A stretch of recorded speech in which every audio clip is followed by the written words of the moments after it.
"We must excuse our worthy neighbor Caderousse," said Dante. "He is so easily mistaken." "So then, the wedding is to take place immediately, Monsieur Dante," said Danglars, bowing to the young couple.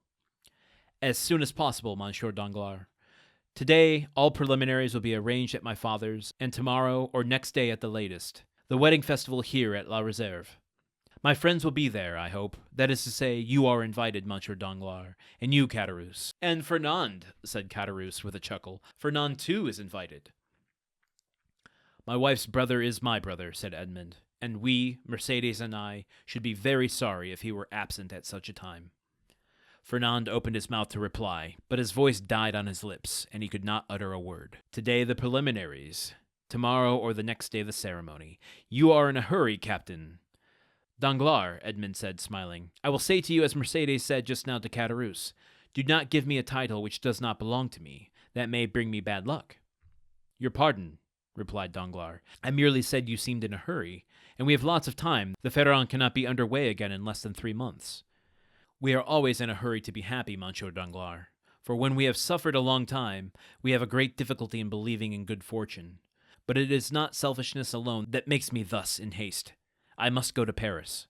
"Ah, really? To Paris? And will it be the first time you have been there, Dante?" "Yes." "Have you business there?" "Not of my own. The last commission of poor Captain Leclère. You know to what I allude, Danglars. It is sacred. Besides, I shall only take the time to go and return." Yes, I understand," said Danglars, and then in a low tone he added, "To Paris, no doubt, to deliver the letter which the Grand Marshal gave him." "Ah, this letter gives me an idea, a capital idea. Ah, Dante, my friend, you are not yet registered number 1 on board the good ship Pharaon." Then turning toward Edmond, who was walking away, "A pleasant journey," he cried. "Thank you," said Edmond with a friendly nod, and the two lovers continued on their way, as calm and joyous as if they were the very elect of heaven. Chapter 3 complete.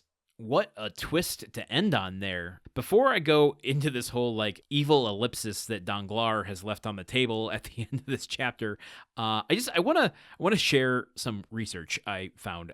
You ready to go down a little bit of a rabbit hole? So Mercédès mentioned this to Caderousse in the last episode. Here, there's this exchange between Dante and Danglars that goes like, "You are in a hurry, Captain." "Danglars, I will say to you, as Mercédès said to Caderousse just now, do not give me the title which does not belong to me. That may bring bad luck." Because that was the second reference in such a short amount of time, I thought it might be worth talking about the place of superstition and fate during this time period, because I think it just puts us in the mind of these characters a little bit more. So I'm certainly not trying to paint out, the working class or lower class with, being more adept to believe in superstition, but I think that it's less the class structure and more just the precariousness of the situation in which they find themselves, where fortune and prosperity and, as they use the word, ascendance can be a bit fickle during this time. Like, it can come and it can go and it can get bad really, really fast. It seems like such a delicate balance life does, and that means that if there's even the smallest chance that you can do something to not upset fate and tip scales against you, you're probably going to err on the side of caution. Even if you don't fully believe in the superstition, you're still gonna why would I step on a crack in the sidewalk if I think that my mom's back is gonna break? That's a very bad metaphor, but I think you get where I'm going here. But this is where, I'm going to deviate a little bit from the Count of Monte Cristo here, as I was just going down, a typical old school internet rabbit hole here. As he's talking about bad luck, I'm like, knock on wood. They don't say that here, but the phrase came to mind. And I'm like, well, they used the term "we're quits" a little while ago. Was knock on wood a common phrase at this time?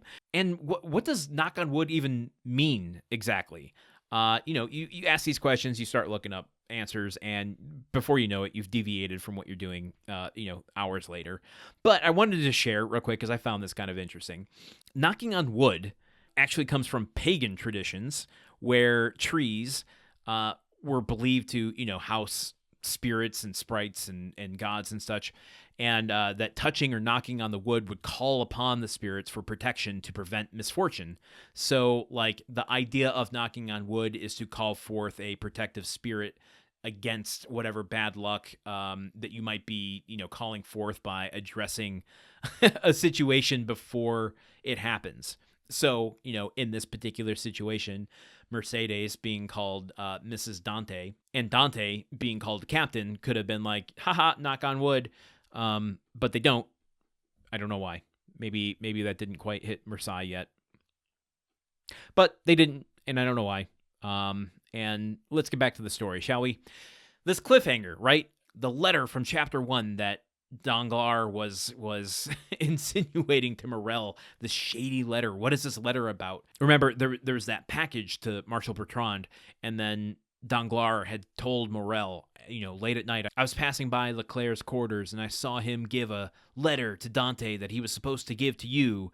And then when Morel asked Dante about the letter, he was like, what? No, there's no letter from you from Leclère.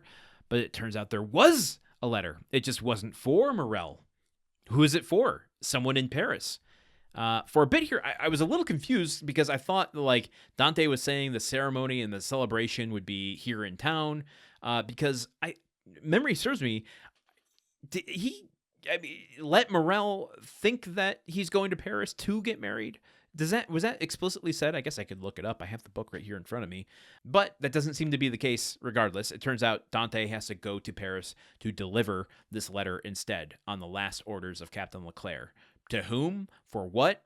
I don't know. Also, it seems like something had passed, like Danglars knows what the hell is going on with this, and he's playing stupid. He's looking for...